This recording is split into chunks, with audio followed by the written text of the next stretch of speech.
Okay, so this video is going to be different from a lot of them. This one's more of a videography of my life, a compilation of my experiences, a very strange and bizarre, paranormal, metaphysical, and multidimensional things. My eyes twitching. Many people who know me or know of me only know small factions of who I am. So often if they hear of something else, they're like, what? She knows that too? Or she does that too? Yeah, I feel like I've lived many lives in this one life because I've had so many experiences. More experiences than most people do. And it seems very abnormal, sometimes maybe even unbelievable to some. And some people just know me as Kelly, you know? A lot of my family don't even know my whole story because it seems outlandish and unbelievable.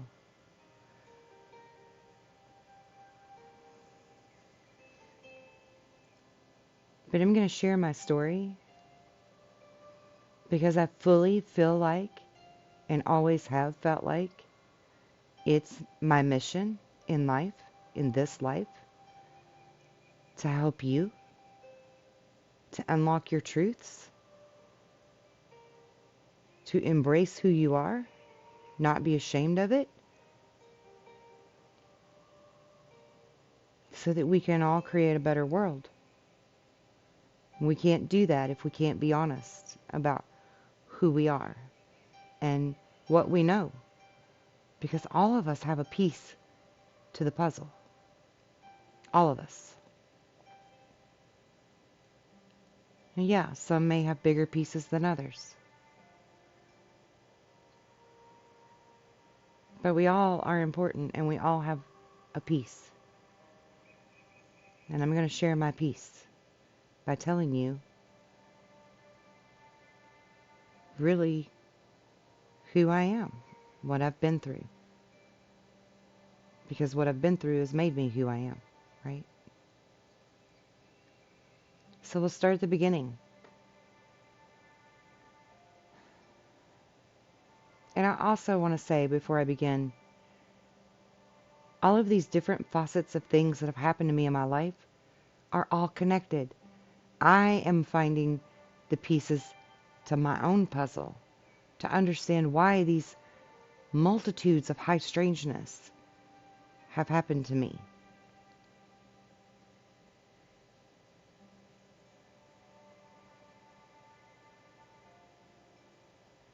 Some of you only know me as a Bigfoot researcher and enthusiast. Others of you only know me as a spiritual teacher, or maybe you only know me as the herbal lady that helps with tinctures and elixirs. Maybe you know me as a medium that can come and help you find your clarity and your closure, or cleanse your house. Some of you know me as a psychic that you call for advice. Some know me only as a mom or a friend.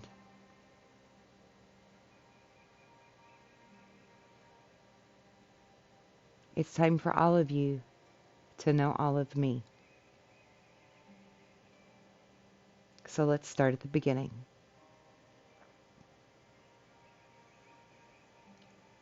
My first memory of having visitors come in the middle of the night and take me to some other place while my parents and my siblings slept I was probably around the age of 3, which is also about the same age that I was when I started telling my parents that I had been here before and I had come back again for something that we will come to know as the Great Awakening. And we'll get to that later.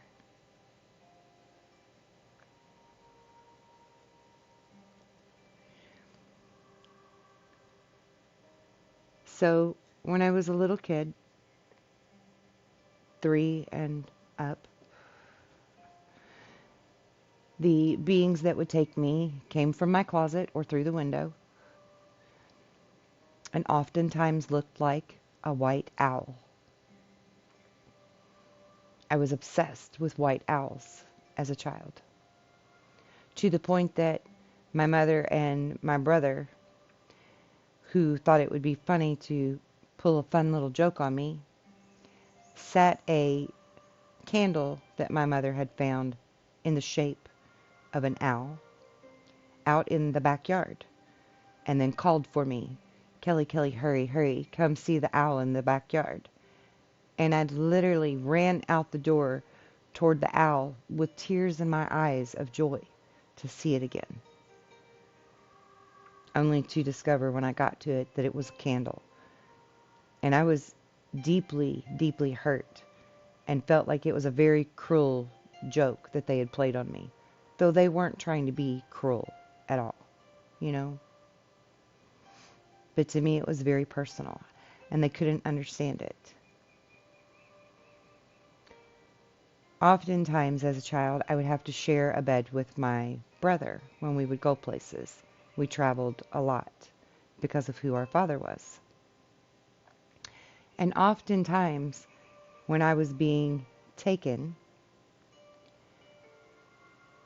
my body would begin to tremble all over as if I was in a convulsion, which would then shake the bed, which would then make my brother yell, "Stop shaking the bed."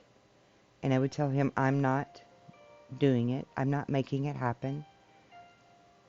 And we would argue back and forth a little bit, and our parents would yell and tell us to settle down. But every time that happened, a bright white light would come into the room and take me. Now, I can't say for sure if my brother was taken or not, but I would suspect that he was. Because now, as adults, when we speak of these things, he confesses to me that, yeah, he too was taught things on board of some ship or something. Things like how to levitate objects, speak telepathically, learn through holographic imagery. We were being shown things and taught things. And when I was a small child, it wasn't frightening to me.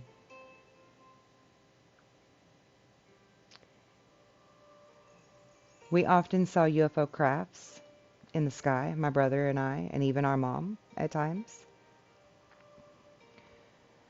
Looking back on things, I feel like my dad always knew about them. He just didn't discuss it because he didn't want to influence us in any types of beliefs.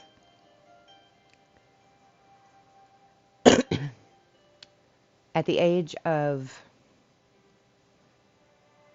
7, if my recall is correct, I went to the park alone that we lived across the street from, the city park, which I did often go alone.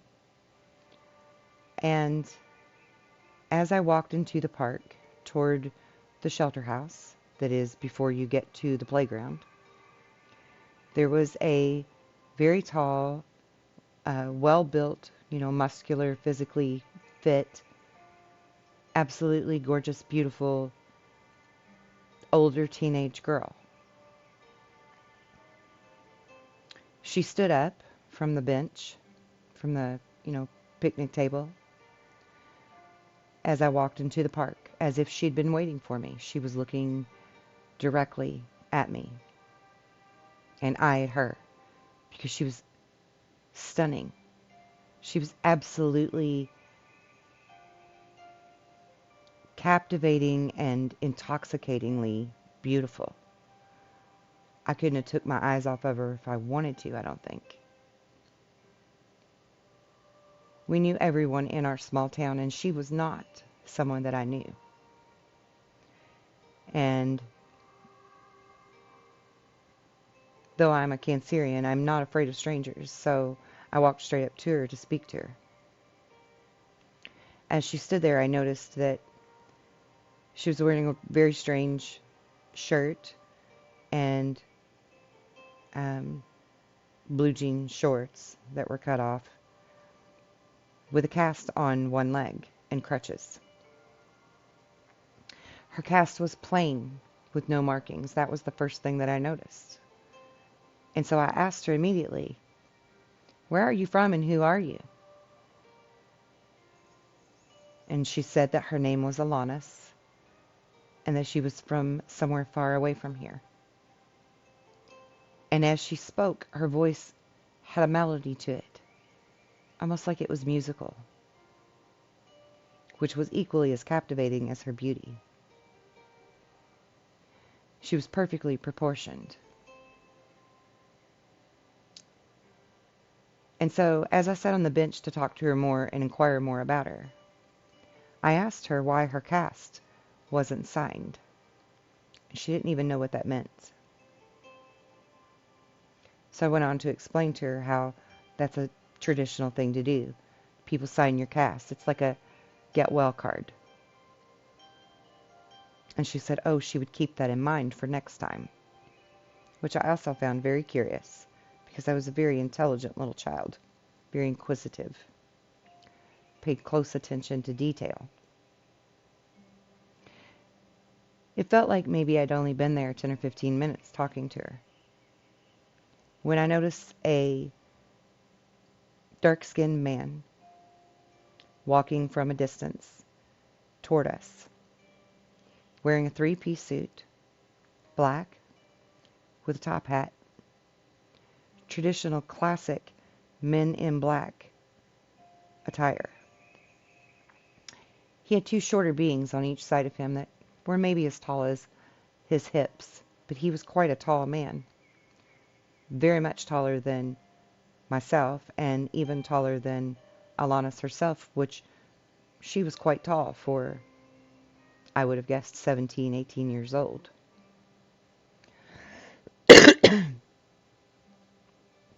As he got closer to us, I could see that he's what we would call an albino.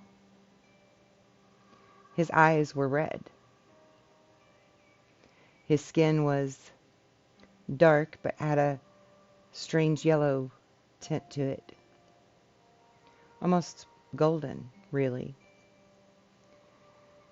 Sort of the color of a camel brown, or a camel tan, if anybody knows what that color looks like.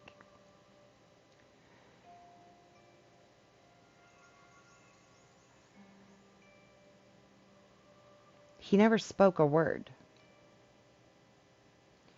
but I was absolutely terrified of him. Everything in my being screamed danger. And I jumped up from the table, and she put her hand out toward me and touched me. And she said, "Don't worry, he can't hurt you while I'm here." And I just looked at her like she was crazy. She's got a cast on up above her knee. What in the world could she do to protect me or herself? And, you know, this was late 70s, early 80s. So the only thing I had to liken any of this to, in my little kid mind, was that he must be what my dad would call a pimp, and she's his worker or something. Except we didn't have that kind of thing anywhere near where I lived. All of it seemed strangely out of place. And it frightened me.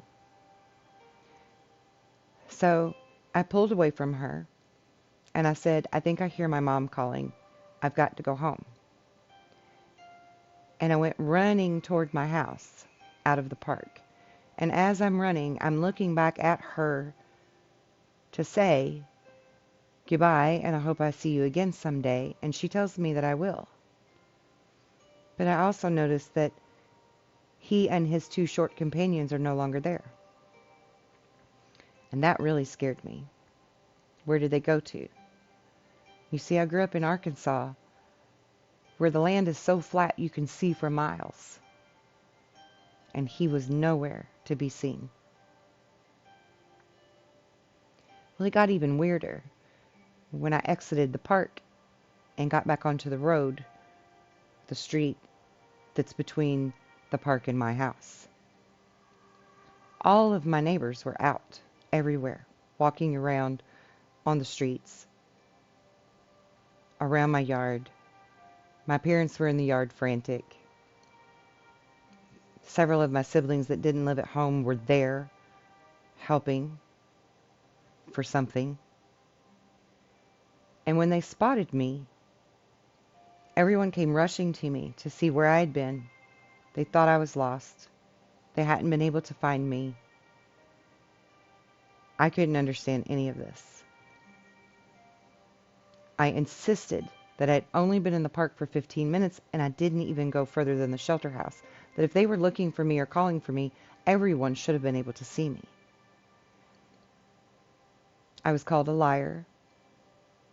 I was punished, grounded, sent to my room. No one wanted to hear my story. Because in their mind, they couldn't explain what had happened either. Because they had been searching for me for 3 hours. 3 hours. Felt like 15, 20 minutes to me.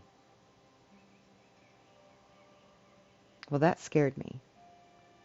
That scared me bad. I even tried to tell my brother that I'm the closest to. And he didn't want to hear it at the time either. So I kept it inside. I couldn't share it with anyone. No one wanted to believe me. I suppressed it and never spoke of it again.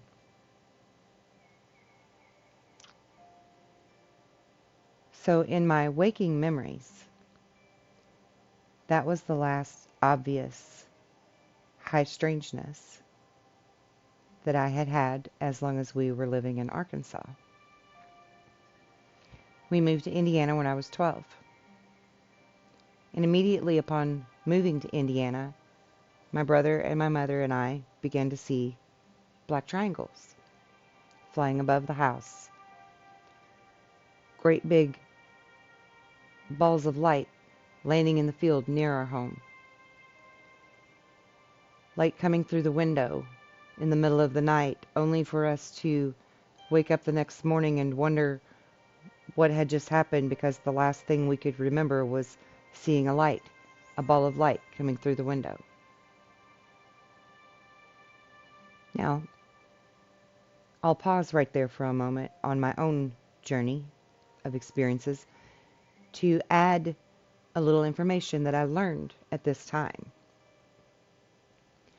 Turns out my mother and her father, my Cherokee Native American grandfather, the one who taught me how to harness the energies of nature and to know which herbs are good for medicine or food or whatever,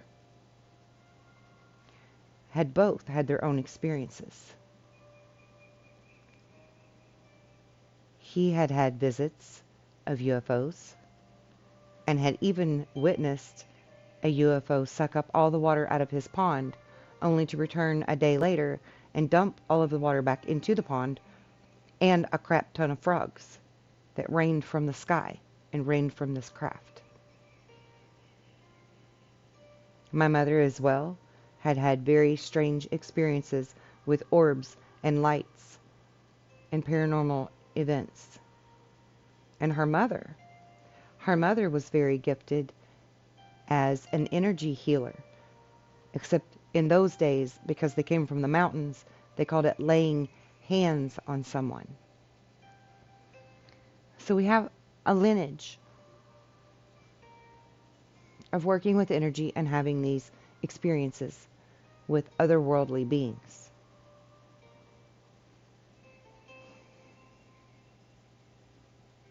That I was not aware of prior to being 12 to 13 years old. So that helped me to feel a little better about not being so weird or so alone in it, even though none of them had any recall of abduction or seeing an alien or anything like that. But the experiences of the craft was comforting enough for me. So the next time that I fully remembered being abducted or having any type of real interaction, real close encounter, I was 17 years old and in a car. Classic scenario. Had my boyfriend at the time with me. I was driving to a lady's house that I was buying my first car from, a 74 Maverick. And I was paying her payments every week when I got my paycheck. So I borrowed my mother's car to drive over to this lady's house to pay her payment. It was my next to the last payment on this car. And as we left her house, my boyfriend at the time and I, we were coming down the hill, and we saw this really bright light up in the sky that kept getting closer to the car. And mind you, let me also just pause here for a moment and say that at this point I was already fully aware that I could see ghosts and know things before they happened, and even see the past if I was to visit a historical site. My father took us to lots of historical sites on field trips and vacations, and I could tell them the history of the place because of what I was picking up in the energy there without any other knowledge of the areas. So I was already connecting with the spirit world and interacting with what most people would call supernatural or paranormal at this point in my life at 17. So I was very curious about a lot of things. And we saw this bright light coming at us. Bright, white, flooded light, like a huge spotlight. Comes right over top the car. And at this point, I'm driving quite slowly down the hill because I'm in a 5-speed. And I really wanted to see what this light was that was going over top of us. But as it got over top of the car, it stopped. And it filled the entire car with light. The car shut off and died. The radio stopped. Everything completely stopped. And my boyfriend at the time and I look at each other like, what in the world? What's going on? Yet we didn't speak. The next thing that I remember is being on board a craft and on a table, completely disrobed with some type of sheet laying across my body, with 5 beings that I will call tall whites surrounding my table that I was laying on. It was a very surgical feel to the room.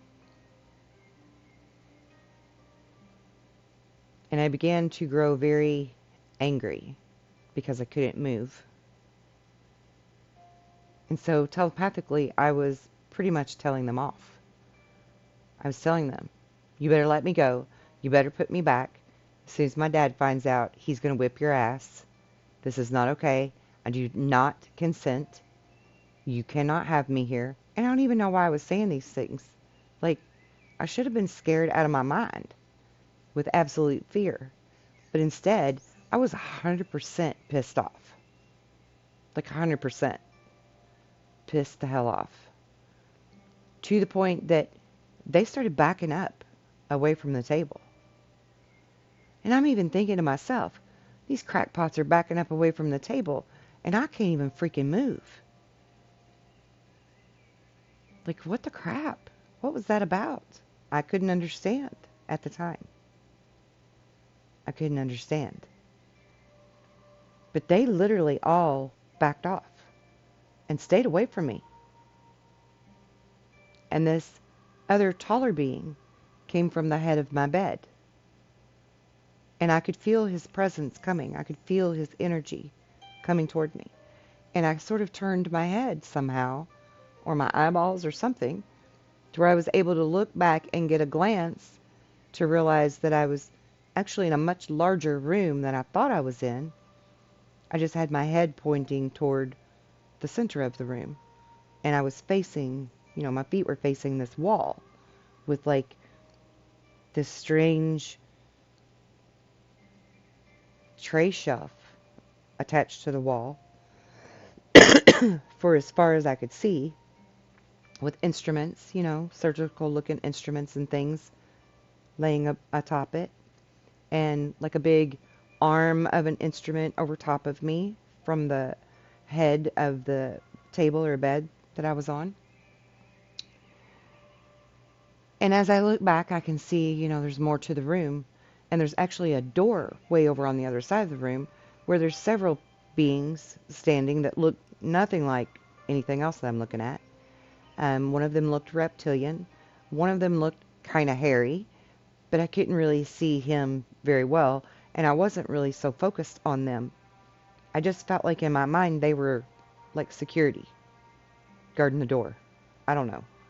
But they were standing by the door. There were actually 3 of them, but I don't remember what the third one looked like. I'm still blank on that. But there were 3 different beings, different kinds of beings, standing by the door. And this taller one that walked toward me looked very similar to like a combination between a praying mantis and what we call the Greys. He was very tall and skinny and kind of bent over a bit.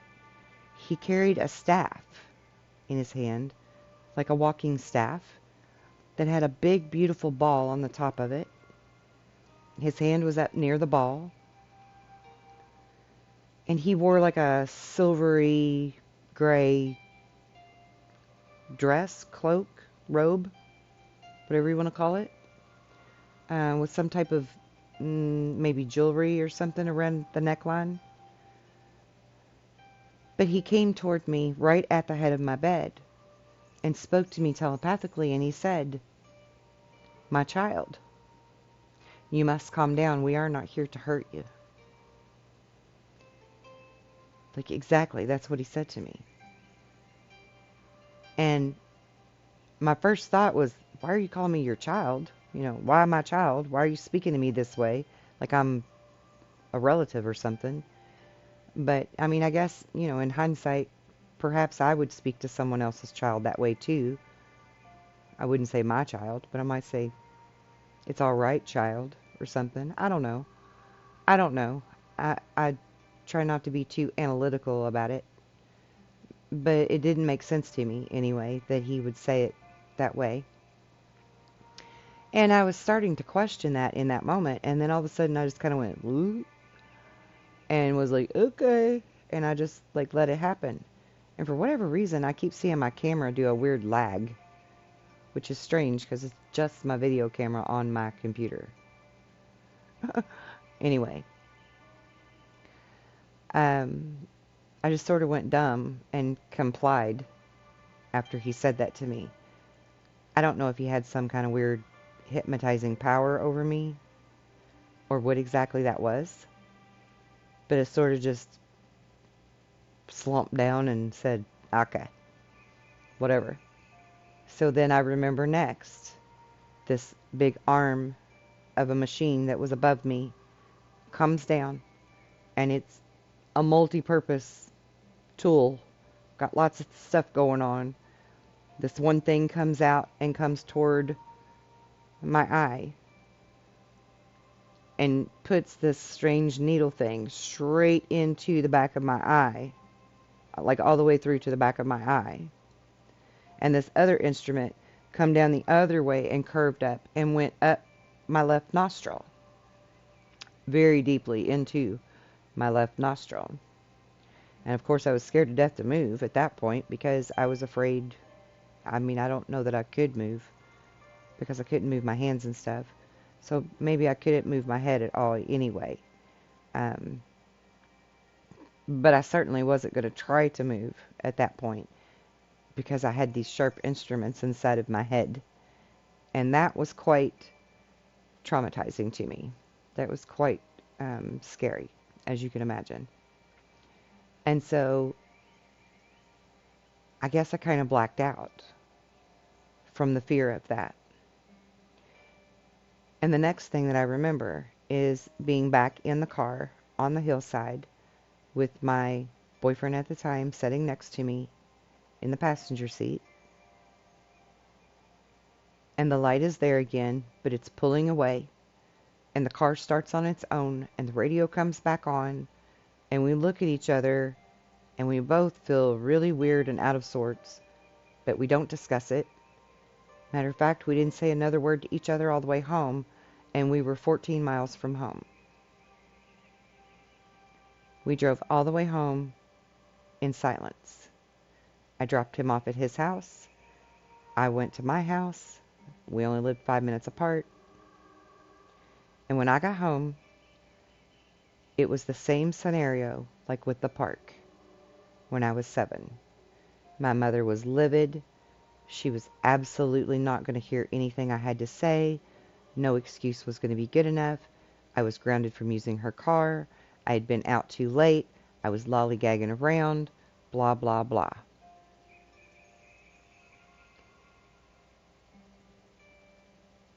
And I, again, had been gone for 3 hours.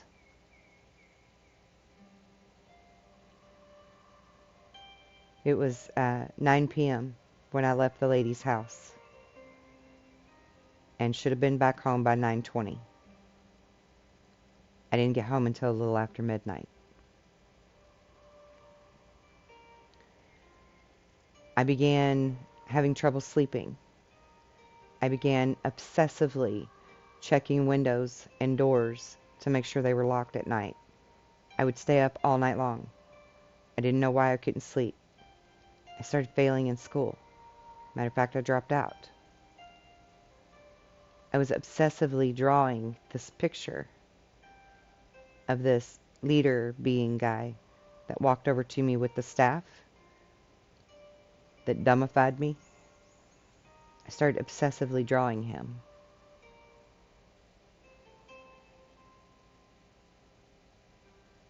So life went on, and I actually ended up pregnant immediately after that.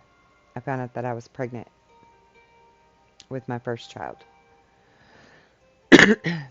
Everything about that pregnancy was bizarre and strange. First, I didn't know how I got pregnant. And I took the test that said, yeah, I'm pregnant. And then went to the doctor, and they did a test and was like, no, you're not. And I'm like, yes, I am. And had to argue with them about it. So finally they did a blood test and determined that, yeah, I was pregnant, but only 3 weeks pregnant. And it shouldn't have showed up on a pregnancy test that you can buy at the grocery store. So that right there started the weirdness. Well, then, when I was 7 months pregnant with her, I was boiling water to make tea and spilled the pan of boiling water on my stomach, which gave me third-degree burns and shrunk my umbilical cord to nothing but a little brittle stick. But the doctors didn't know this because they didn't do an ultrasound because my stomach was so severely burned. They didn't know what else to do except hope for the best.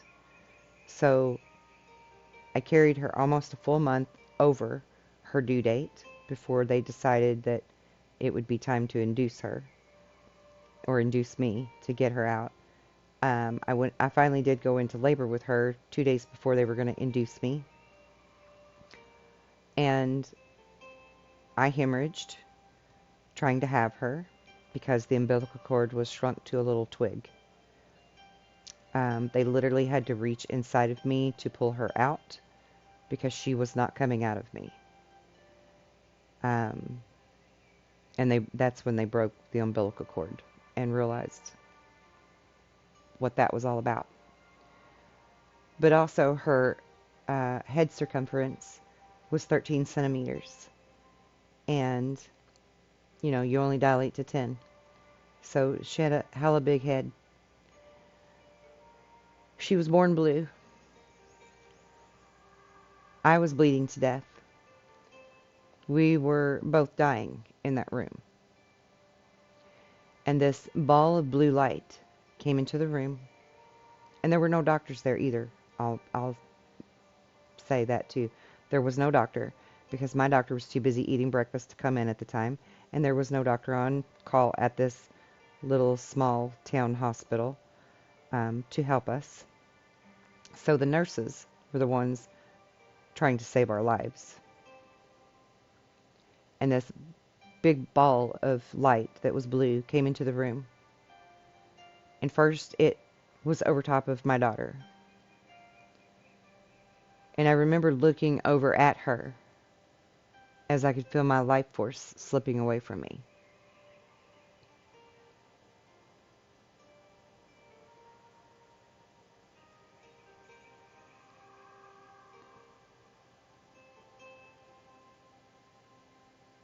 And as this blue energy hovered above her, my baby began to cry.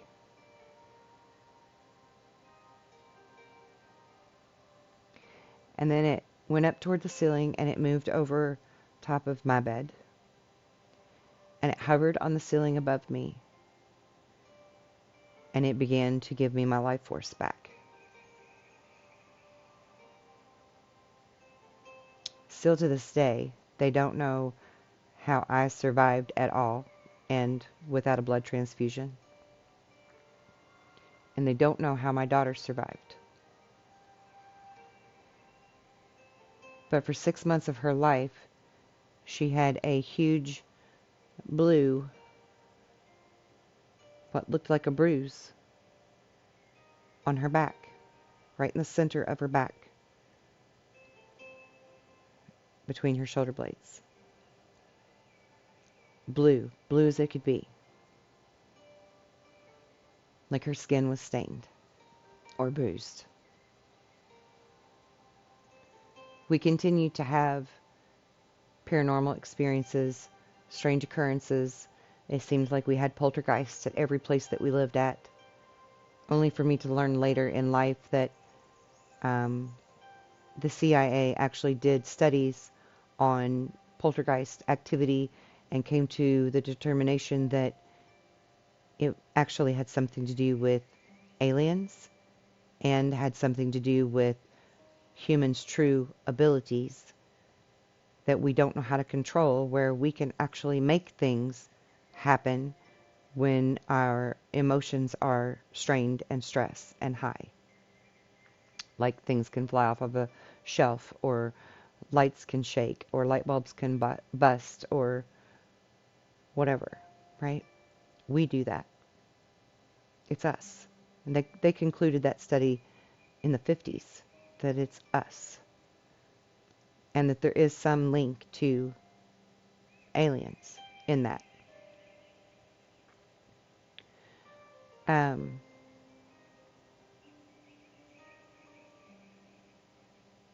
So then I had my second child, a year and a half after I had my first one.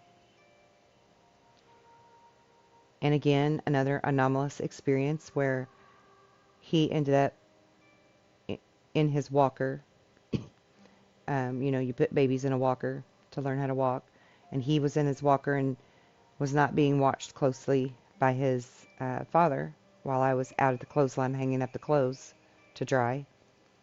And he got out the back door and onto our back deck that had no rails, that was 4 feet off the ground, and went off the edge of the deck in his walker. And as he fell, his head hit the tree next to the deck, and he was completely lifeless. And I remember running as fast as I could to try to catch him before he hit the ground, which I did, but I couldn't prevent him from hitting the tree first. He was completely limp and lifeless and not breathing, and we rushed him to the hospital in our car, and I held him in my arms the entire trip and kept saying, he's not going to die. He will not die. He's not going to die. He will not die. He's not going to be damaged. He's not going to be injured. This is not happening. This is not happening. And when we got to the hospital, the doctors looked him over. He was breathing by then.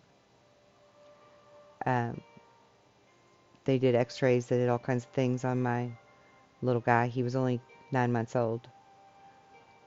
No injuries, no concussions, no bruises, no cuts, no nothing. Perfectly fine.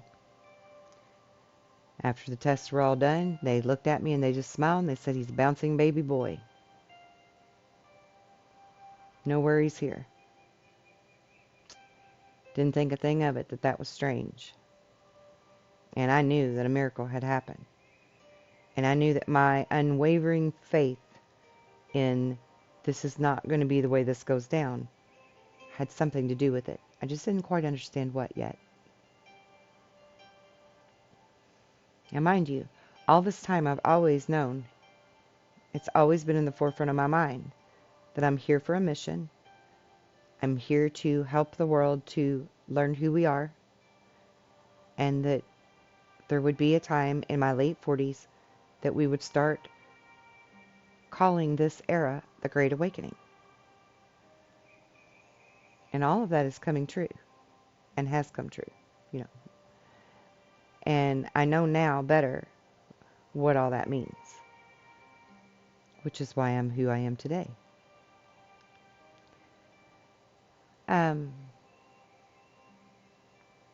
But I'd had 2 kids now with the same young man that was my boyfriend at the time when I got abducted when I was 17. We'd never spoke of the incident ever about getting abducted, the light being over the car. Oh, and I forgot to say, on the drive home, we kept seeing something that looked like a big white owl swooping past the front of the car every so often. The white owl is significant.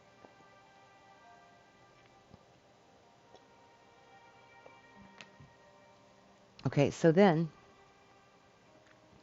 I have my 3rd child.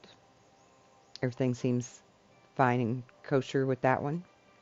No anomalies. Then I get to my 4th child.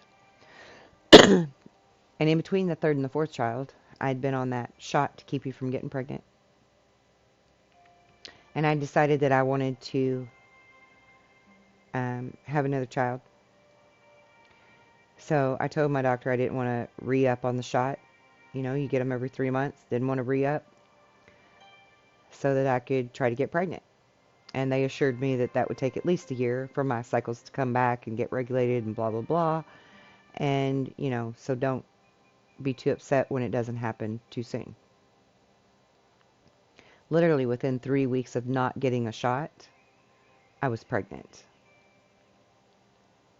But something very strange had happened. I had already been activating my Kundalini and very deeply into my spiritual growth, had done my shadow work, had learned a lot, and was actively practicing, living, walking, breathing this spiritual path at that time. Very connected to my Native American roots, very connected to nature, and showing reverence for God being in everything, and had been actively calling in the UFOs to communicate with the lights in the sky. Some of my children would even participate, and friends, around campfires and such, because I seemed to be a magnet for them. So I'm magically pregnant 3 weeks after not getting this shot re-upped. And not only am I pregnant, I'm pregnant with triplets. And apparently none of them are in the uterus where they belong, per the ultrasound. So they send me to the hospital to have internal ultrasounds done. And, yep, they're still insisting. 3 babies, none of them in the womb where they belong. All floating around my womb.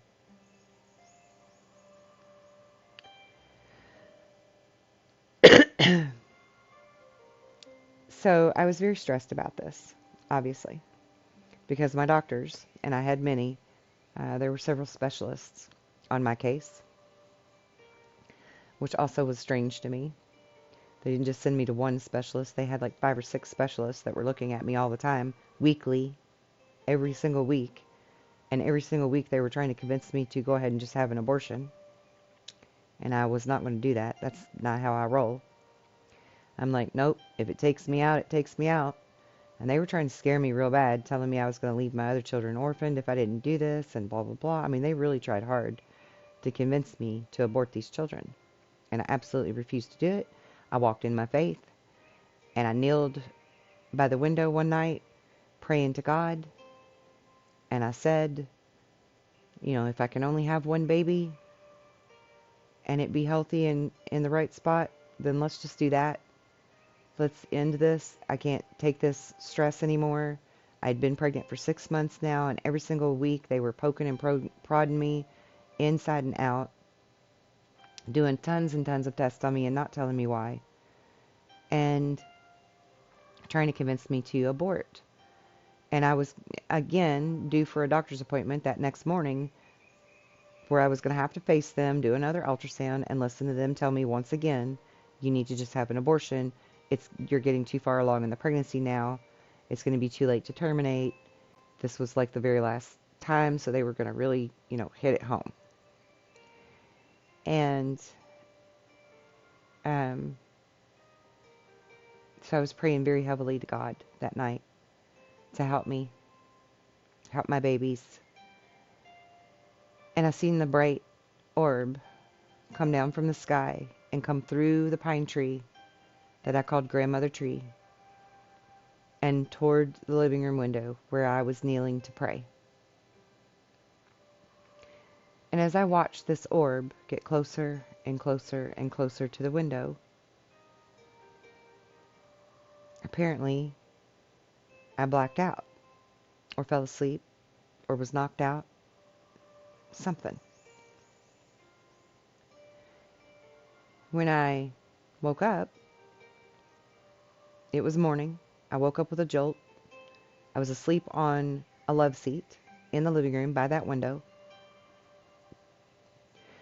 worrying that I was late for my doctor's appointment and rushing around the house, trying to get everything together. Couldn't understand how I had fell asleep on the couch, but didn't have time to worry about it because 10 o'clock was going to be my appointment and I had to hurry and get there. So I rushed out the door and rushed to the doctor's. My doctor was a specialist that had an ultrasound machine right there in his room, and he did the ultrasound routinely, as he always did when I showed up. Did more blood work, came back in the room, said he needed to do another ultrasound, did a second one, left the room again, comes back in a third time, tells me I need to go to the hospital, I need to have another ultrasound done there internally. And I'm like, what's going on? Why are you not telling me what's going on? And he said, just go to the hospital, Kelly, and let them do the internal ultrasound so that we can further look into this. So at this point, I was really scared. I go to the hospital. I call my husband. He meets me there. They do the internal ultrasound. And I'm watching it. She's not really letting me see the screen very well, but I'm watching what I can. My husband's watching what he can, my husband at the time. And he can only see one baby. And so he says to her, "Where'd the other two go?" And she says, "Well, I'm not allowed to discuss this with you. You'll have to go back over and talk to your doctor about it all." So they let us leave the hospital. We went back to my doctor's office. And my doctor sets us down and he says, "I don't know how to explain this, but there's only one baby and it's in the uterus where it belongs." And I said, "Okay." Then God answered my prayer, right? But where did my other two babies go? And he says, "I don't know. I can't explain it." The best terminology they could give me was vanishing twin syndrome. So I did tons of research on that, and I didn't like anything I was finding on it. So I wasn't sold that that was a real thing. And I felt that it had something to do with this ball of light and my prayer the night before. But it terrified me because I was like, oh my God, what have I done? Where did my children go? And so it really bothered me greatly. But I went on to have a very healthy and perfectly normal rest of my pregnancy without having to be poked and prodded constantly. She was born just on time. After 13 hours of labor, she was finally here. And then when she was 3, she came to me, just as I had came to my dad. She climbed up on my lap, and she put her tiny little hands on each side of my face, beaming with light, beaming with happiness. And she says to me, "I used to be your father, and I used to sit on your lap, or you used to sit on my lap, just like I do you now." And then she threw her little arms around my neck, and she squeezed me and squealed with glee, and it freaked me the hell out, and I set her down like I'd just seen a ghost. Because my dad died when I was 17.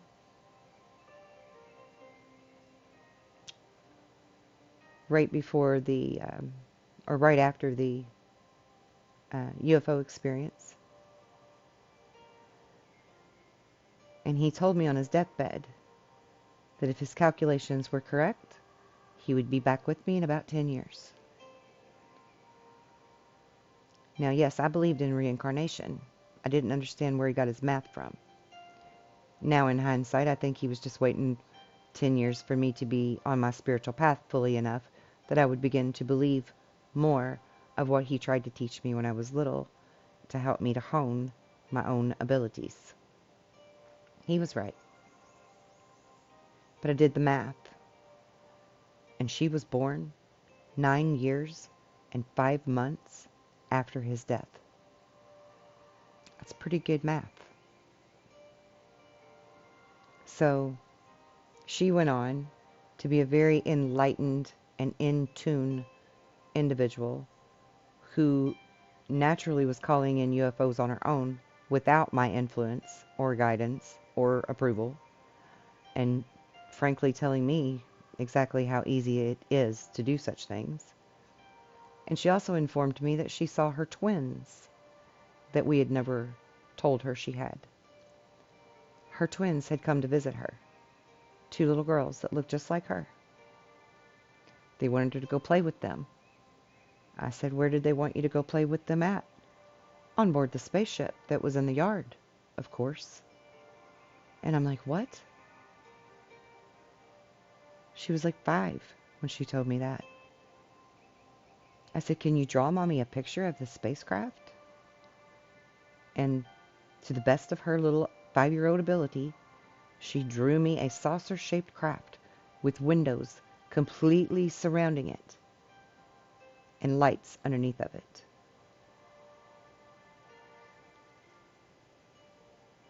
And she had never seen UFOs. She had never heard me talk of UFOs.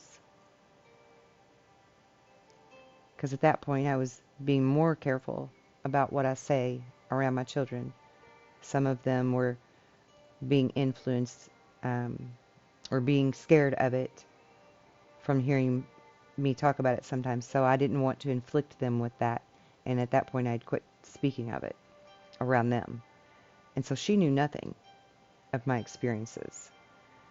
Now, with that being said, some of her older siblings had indeed had some strange occurrences that I had suspected was abduction of their own. Nosebleeds at night that looked like a crime scene when they woke up. Their whole pillow and top of their bed would be covered in blood that came from their nose for no reason. Again, another classic telltale sign of abduction. So I was very careful in my wording and what I said that would influence my children or their thoughts.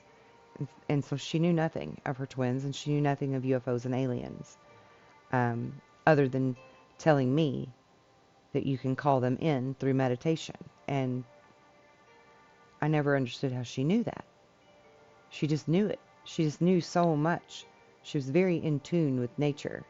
She also had recollections of things that my dad would have known about, skills and trades that he had had, like laying concrete or tying boat knots or understanding the navigation of using the stars to navigate at night on the water, only things that my dad would have known, not her. So that was very interesting as well. And by the time she was 2, I think she was 2, when her oldest sister, my firstborn, the one that was born blue, was 10 years old, and she was in a car wreck with my mother. And some of you know this story. And again, I'll remind you, I was already on my path of spirituality by this point. I had raised 40-some baby chicks back from the dead. I had raised 6 or 7 dogs back from the dead. I had resurrected a few cats. Not that it got hit by cars, but just that illnesses that were killing them or whatever. I had healed people's aches and pains. I was working with the energies when my oldest daughter had a car wreck with my mother, and it killed her. And I brought her back to life. And there's a longer version of that story back in my video files. You're welcome to go and find it. It's probably one of the very first ones I made, actually. Because she was the true catapulting lesson in me fully believing in this power that we all have. And I wouldn't have believed it if it hadn't have been my own child's life that was on the line for me to be forced to have no room for doubt to make this happen. And within 3 weeks of that incident happening, she was at home, healthy, and nearly completely recovered. So that's a real thing. And we are more powerful than we're let to know. For sure. And I've always known that I was here to help finish Jesus' true message. And if that's not Jesus' true message, I don't know what is. 3s are important. Jesus lay in a tomb for 3 days. My daughter was in ICU for 3 days. And then my daughter was in the regular hospital and the rehab in a total of a 3-week span before being sent home. I mean, all of it matters, right? Like, all of it matters. So,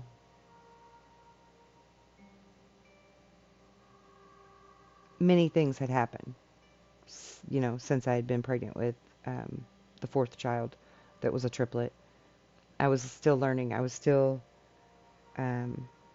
developing my skills understanding my powers, working with my brother, even putting our powers together, connecting our energy to see what we could do, test it, you know.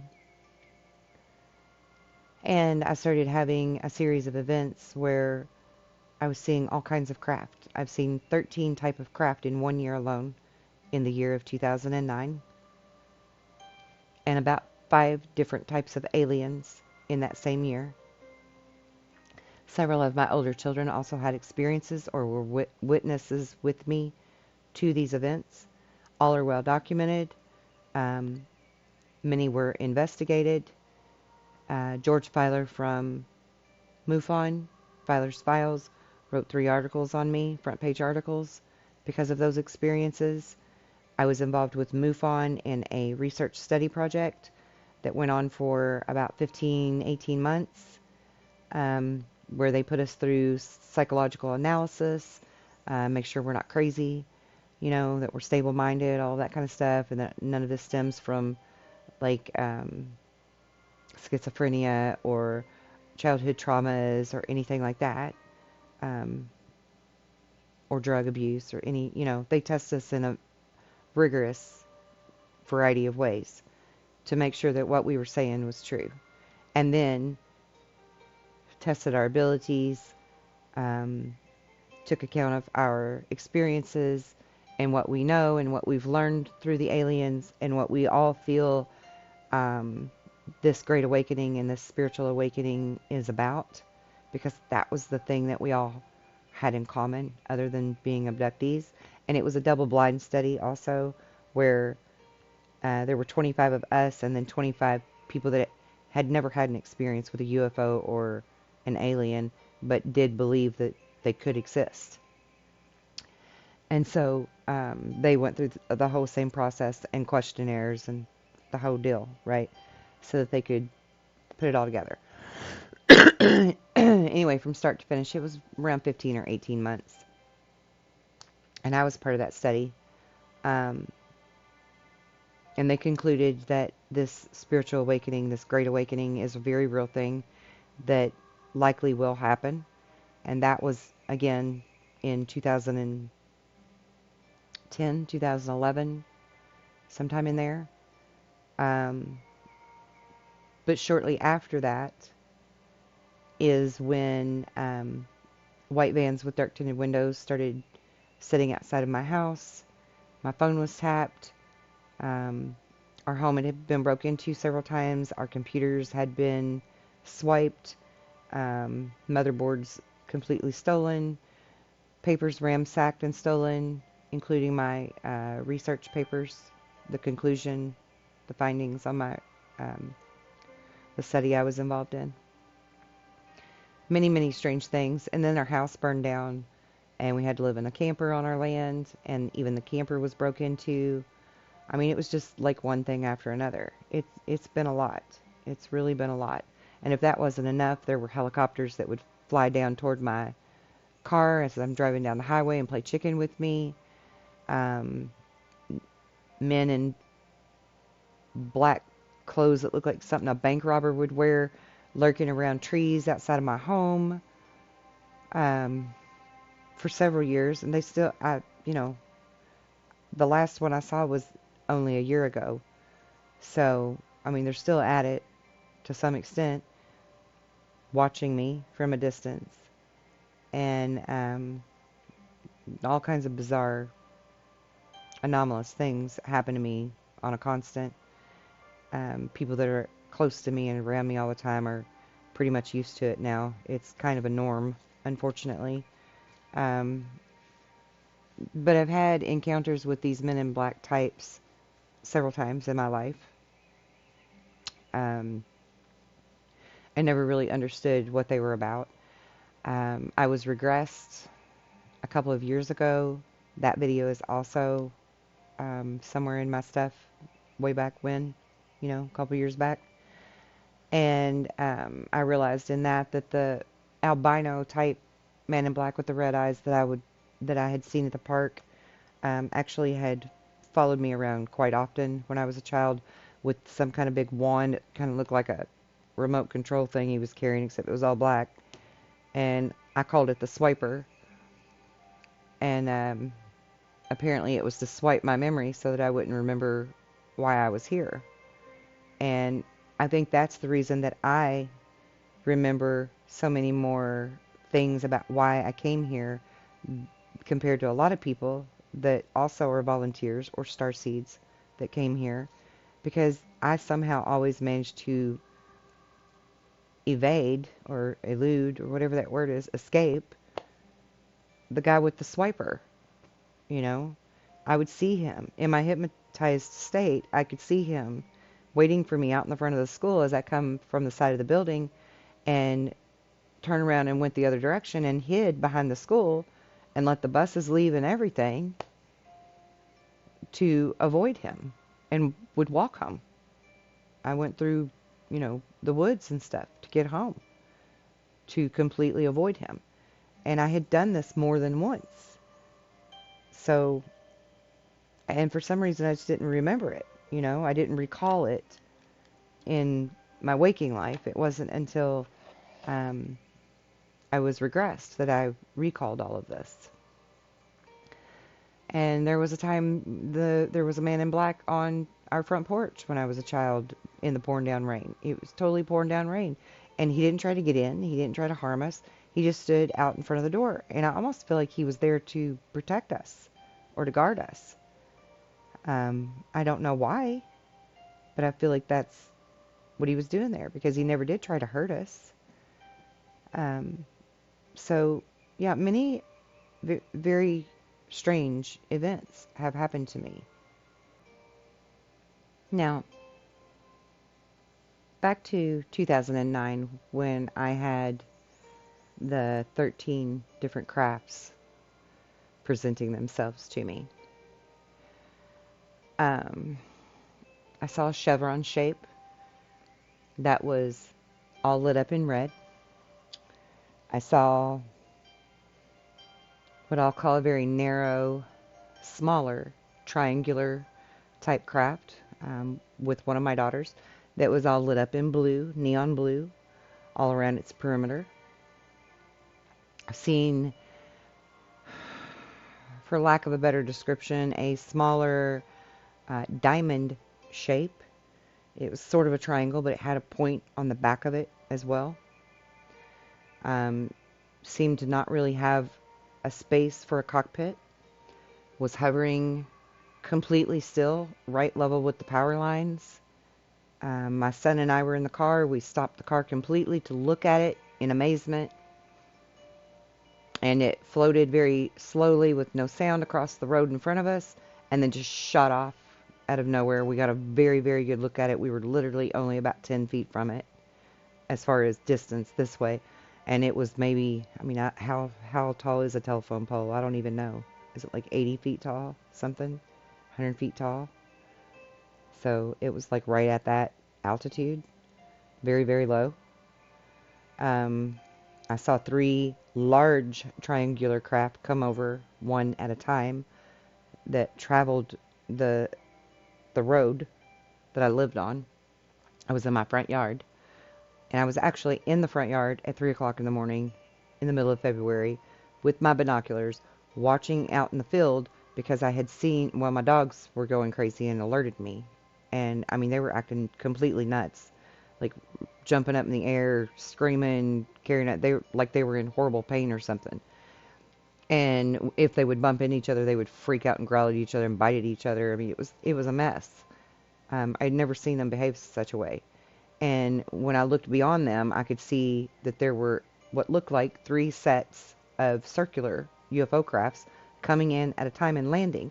And I saw 9 sets of these 3 circular crafts coming in, unless they were just great big huge one craft apiece. 9 of them landed, and it just, they had 3 lights on them, and it looked like 3 different crafts to me. I still don't know for sure, because it was pitch black dark 3 a.m. and I'm trying to figure out what I'm looking at through binoculars, when all of a sudden I get this gush of wind coming toward me from behind, and I turned to look. And as I turned to look, in the sky, I could see strobe lights, like a pair of car lights but strobing, coming toward me. And I'm like, what the hell is that? More UFOs, I guess? So I've got my binoculars ready, and when it comes over top of my head, it barely clears my pine tree that I call Grandmother Tree. It barely clears the top of those pine trees, and it's completely above my head. It blocks out the whole sky. It's so big. It's completely solid black. 3 points of light on each corner. Great big round light in the center. And I'm looking with my binoculars, and I'm scanning for any kind of like call letters, seams, a door, a fuselage, anything, right? Like I'm studying this sucker as the first one goes over me. And then I realize there's a second one behind it. And as I look back at the second one that's coming straight over my head about this point, I look back at see a third one. There were 3 of them coming in over top of my head, straight down the damn road, because I was right on the edge of this. It was a country road. There was no traffic. So I'm just standing right on the edge of the road to watch the UFOs landing over in the field.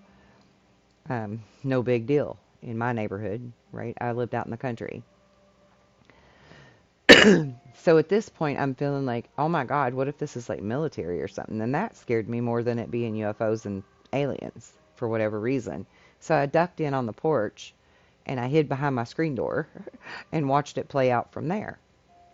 But I was so fascinated with that particular sighting that I started looking into everything I could find on UFOs to understand this better, because until then I'd really not done heavy research in that area.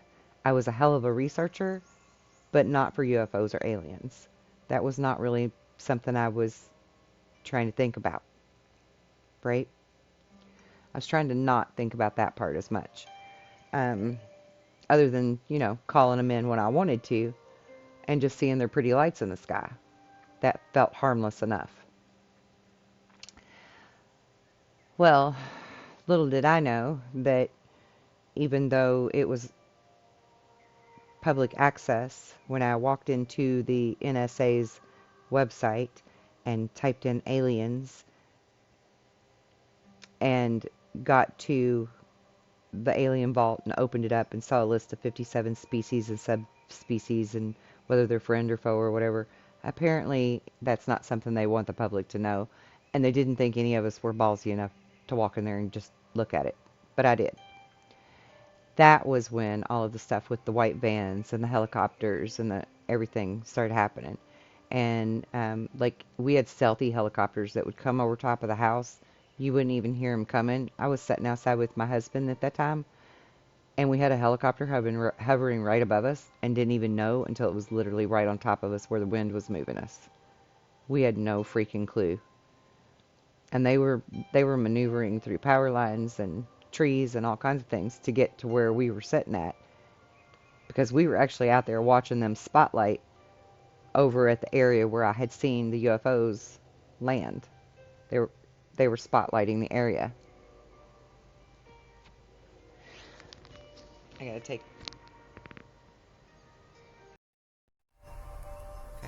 take that off because it's going dead. But yeah, that's when that started happening. I guess they needed to figure out who I am, right? But all of that kind of nonsense started happening then. And some of these craft were definitely abducting me, because sometimes I would wake up in my bed as if I was being dropped. I would wake up with a jolt. I would feel this electricity tingling all over my body. Most times I would feel impulsively to get up and go to the window as soon as this happened, and I would see a UFO. Every time I would see a UFO right outside of my window of a different shape. Some of them were chevron. Some of them were triangular. Some of them were circular. Some of them were bell-shaped. There were a multitude, and I have a list of all 13. I think on my website and my blog, actually, is where I put that. So if you want to go look at that, that's earthsonglovecraft.com. Don't forget the www dot, right? And then go to the blog. I also have a forum there if anybody wants to join the forum, with no censorship. But like, you always feel this electricity tingle all over you, and I think that has something to do with them beaming you up and bringing you back. It's got something to do with like changing your atoms, because everything's vibration, right? And I think that's how they can take you through walls or through ceilings or through windows or through doors or through your car or whatever. They excite your atoms to where you become almost fluid, right? Almost like liquefaction, how we understand liquefaction or liquefaction in an earthquake situation where there's water underneath of the ground and it comes up through and it sort of turns it into this undulating mud. I think that's what happens to our body as they take us and bring us back. Because you definitely feel very weird and off and out of sorts for almost a full 24 or 48 hours. And a lot of times you're going to have bruises or marks on you somewhere. I have the traditional teardrop scoop mark scar on the inside of my ankle from when I was a child that's still there. I believe that those are like a stem cell or a DNA type sample that they keep of you. What else? Almost everyone that I've ever researched, spoken with, or interviewed in some fashion that has been abducted or thinks they've been abducted possibly, we all have one key element in common that I find very interesting. Our psychic abilities and awareness is heightened and enhanced from the experience. Similarly, with Bigfoot sightings and interaction, people who have true experiences with Bigfoots come away from that with a spiritual change within them. And I personally feel like Bigfoot's not some lost primate. I think they're truly a missing link to a lot of our history, not just human history, but a lot of our history. And there could be an alien component there. There could be an energetic portal type component to that, or interdimensional thing, or whatever. And that's actually where my focus is now, because I truly feel like they are the key to us unlocking really who we are, who they are, and how it all fits together and why it all matters. And this huge series of synchronicities has been leading me down that path. So I'm going to continue to trust that and go with that. But the spiritual change in us, the psychic change in us, is a very real part of this. And yeah, it seems scary that you're taken. It seems scary that you have no control over that. And I get that. I totally do. And being a energetic healer and counselor, spiritual counselor, I am fully equipped and prepared to help you to work through those traumas and those issues so that you can heal and see this from a new perspective. And it's not a perspective that I plant into your mind. It is me helping you to unlock that perspective within you, whatever that means for you. It's not going to be the same for everyone. It's still your experience and yours alone. And I just want to help you to find a better way to live with it and deal with it and accept it, so that we can openly speak about this, to truly figure out what it is that's happening to us, why it's happening to us, and what we can do about it. Because remember, at the beginning of this, I was telling you how all 5 of those beings around my table, even though I could not move, I was rendered paralyzed, were afraid of me, and they backed away. And there's a reason for that. Because remember, I also said to you how when we have that heightened emotion, we can make things happen, make things fly off of a table, or lower all four tires pressure in your car if you're angry. I've done that. Make light bulbs blow out. I've done that. I have fried computers. I have frozen the mouse for a computer. I have made the whole entire house lose its power before. It's energy. It's electric.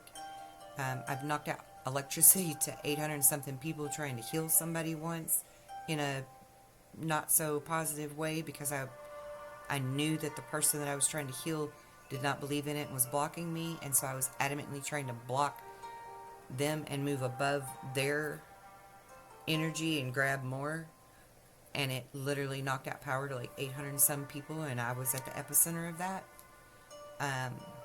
So lessons learned, in how to do this and not do this. There's a proper way and a not proper way, and I think I learned by trial and error this way so that I could be a better teacher for you. I don't think I'm anything more special than anyone else. I've never felt like I was more special than anybody else. As a matter of fact, I had to learn first how to love myself and to heal and to be a bigger, better, brighter light on my own so that I could teach that to you. I mean, everything that I speak and teach and encourage are things that I've lived through and experienced myself that I know are possible. I know they're possible because I've done them. I've lived it. I've walked in your shoes. I've been the skeptic. I've been the denier. I've been the traumatized person. I've lived in fear. I've lived with self-loathing and low self-esteem and feeling like I'm not enough and that nobody would believe me. I had incredible stage fright and camera fright when I began this journey 5 years ago. I couldn't speak to a recorder to tell you any of my story.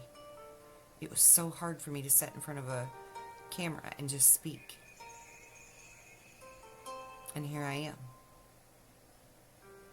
You can overcome all of your fears and obstacles, no matter how big or small they are. And I want to help you to do that. I want to walk with you on this journey through discovery and enlightenment, whether it be with alien abduction, life in general, health and wellness, spiritual growth, or understanding further about Bigfoot and Sasquatch and where they fit in to our history. I'm here with you on this journey. I'm dedicated to finding the answers that we all seek and sharing it with the world